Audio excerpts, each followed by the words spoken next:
Assalamualaikum warahmatullahi wabarakatuh. Perkenalkan, nama saya Yayep Ahakisa, calon guru penggerak Angkatan 10 Kabupaten Musi Banyuasin dari SMK Negeri 2 Sekayu. Pada video kali ini, saya akan memaparkan koneksi antara materi Modul 2.1 Pembelajaran Berdiferensiasi. Pertanyaan pertama, buatlah kesimpulan tentang apa yang dimaksud dengan pembelajaran berdiferensiasi dan bagaimana hal ini dapat dilakukan di kelas. Pembelajaran berdiferensiasi adalah usaha guru untuk menyesuaikan proses pembelajaran di kelas untuk memenuhi kebutuhan belajar individu murid. Pembelajaran berdiferensiasi adalah serangkaian keputusan masuk akal, common sense, yang dibuat oleh guru yang berorientasi kepada kebutuhan murid. Carol Ann Tomlinson mengatakan, mendiferensiasi pembelajaran berarti mengguncang apa yang terjadi di kelas sehingga siswa memiliki banyak pilihan untuk menerima informasi, memahami ide, dan mengekspresikan apa yang mereka pelajari.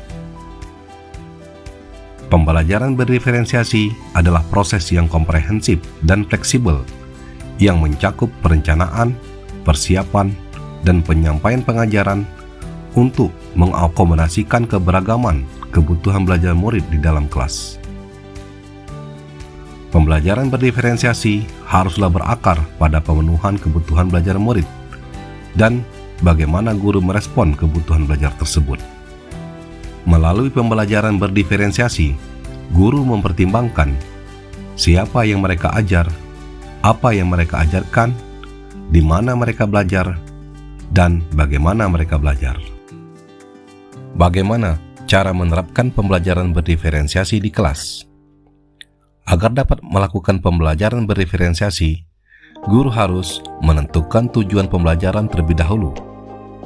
Selanjutnya, menganalisis kebutuhan belajar dengan melakukan asesmen diagnostik berdasarkan 3 aspek, yakni kesiapan belajar murid, minat, dan profil belajar murid. Kemudian, guru menganalisis penerapan 3 strategi diferensiasi, yaitu konten, proses, dan produk. Kemudian, mengimplementasikan rencana pembelajaran berdiferensiasi dalam konteks pembelajaran di kelas. Dan yang terakhir, guru melakukan asesmen pembelajaran yang disesuaikan dengan tujuan pembelajaran dan kebutuhan murid. Berkaitan dengan kebutuhan belajar murid, guru harus memahami 3 aspek berikut. Yang pertama, kesiapan belajar murid, kemudian yang kedua, minat murid, dan yang ketiga, profil belajar murid. Yang pertama, kesiapan belajar murid. Kesiapan belajar adalah kapasitas untuk mempelajari materi, konsep, atau keterampilan baru. Guru hendaknya menilai pengetahuan awal untuk memetakan apa yang telah diketahui murid tentang materi yang akan dipelajari.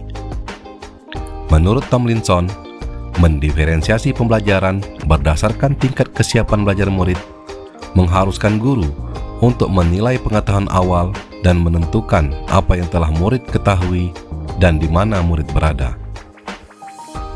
Tomlinson juga mengatakan bahwa untuk merancang pembelajaran mirip dengan menggunakan tombol equalizer pada stereo atau pemutar CD. Untuk mendapatkan kombinasi suara terbaik, biasanya Anda akan menggeser-geser tombol equalizer tersebut terlebih dahulu. Yang kedua, minat murid.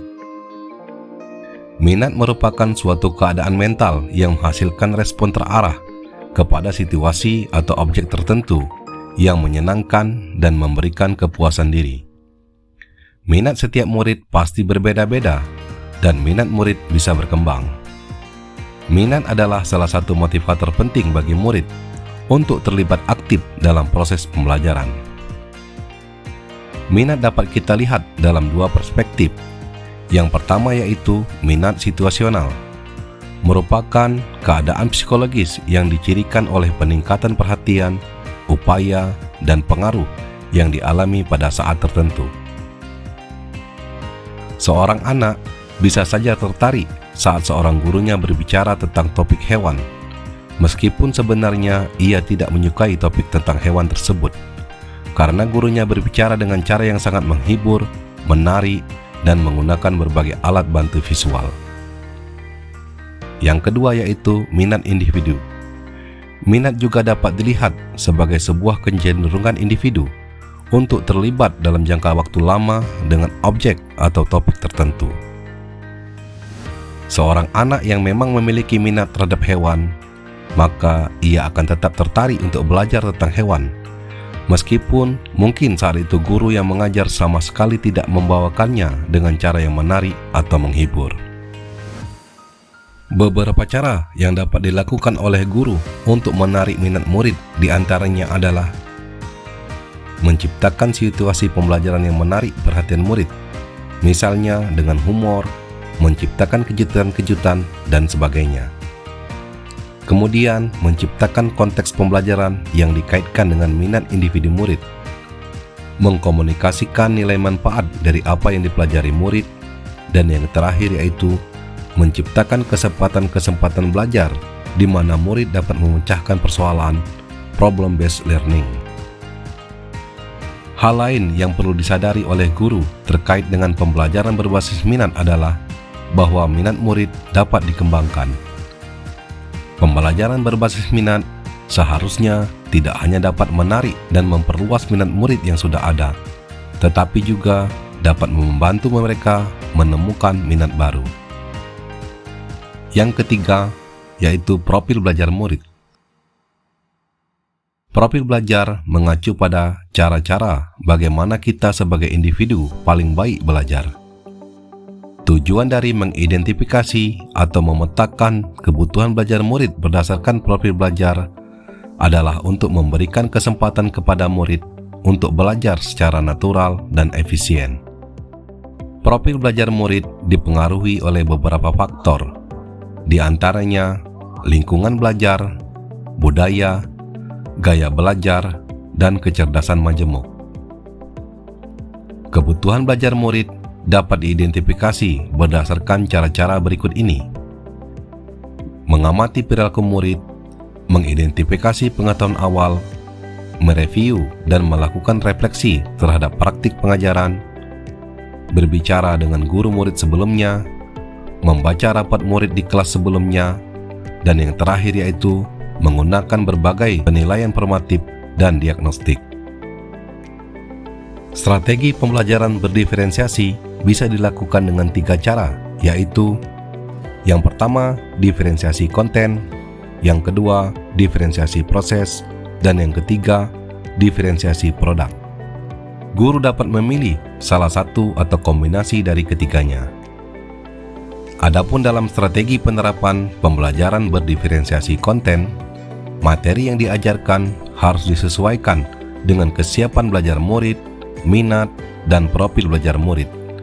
Misalnya, memberikan teks bacaan materi dalam berbagai variasi bentuk. Adapun dalam strategi penerapan pembelajaran berdiferensiasi proses, metode pengajaran yang diberikan bersifat beragam dan bebas, seperti diskusi kelompok, pembelajaran mandiri, atau proyek kolaboratif, dan lain-lain, disesuaikan dengan gaya belajar siswa. Adapun dalam strategi penerapan pembelajaran berdiferensiasi produk, siswa diberi kebebasan menunjukkan pemahaman mereka dalam memilih variasi hasil penugasan, seperti membuat PowerPoint, tulisan esai, infografis, poster, video, atau bentuk bebas lainnya. Pertanyaan kedua, jelaskan bagaimana pembelajaran berdiferensiasi dapat memenuhi kebutuhan belajar murid dan membantu mencapai hasil belajar yang optimal. Dengan memperhatikan perbedaan individu, pembelajaran berdiferensiasi dapat membantu setiap murid belajar dengan cara yang paling efektif bagi mereka. Siswa yang memiliki kemampuan lebih tinggi dapat diberikan tantangan lebih, sementara siswa yang membutuhkan bantuan tambahan dapat mendapat dukungan yang sesuai. Selain itu, dengan menyesuaikan metode pengajaran dengan kebutuhan siswa, pembelajaran berdiferensiasi membantu meningkatkan motivasi dan keterlibatan siswa, yang pada akhirnya dapat meningkatkan hasil belajar siswa secara optimal. Pertanyaan ketiga, jelaskan pula bagaimana Anda melihat kaitan antara materi dalam modul ini dengan modul lain di program pendidikan guru penggerak.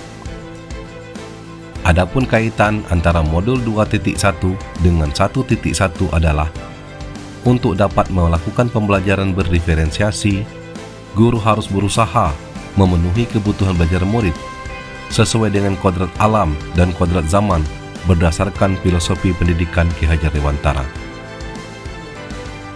Adapun kaitan antara modul 2.1 dengan 1.2 adalah dalam melakukan pembelajaran berdiferensiasi, seorang guru harus mengimplementasikan nilai dan peran guru penggerak guna menciptakan pembelajaran yang menuntun murid ke arah kemerdekaan belajar. Adapun kaitan antara modul 2.1 dengan 1.3 adalah pembelajaran berdiferensiasi dapat menjadi salah satu strategi untuk mewujudkan visi guru penggerak yang berpihak pada murid. Adapun kaitan antara modul 2.1 dengan 1.4 adalah dalam pelaksanaan pembelajaran berdiferensiasi, antara guru dan murid harus memiliki keyakinan kelas agar proses pembelajaran dapat berjalan dengan baik sesuai dengan nilai-nilai budaya positif. Demikianlah pemaparan koneksi antar materi modul 2.1. Semoga bermanfaat. Terima kasih. Salam guru penggerak. Wassalamualaikum warahmatullahi wabarakatuh.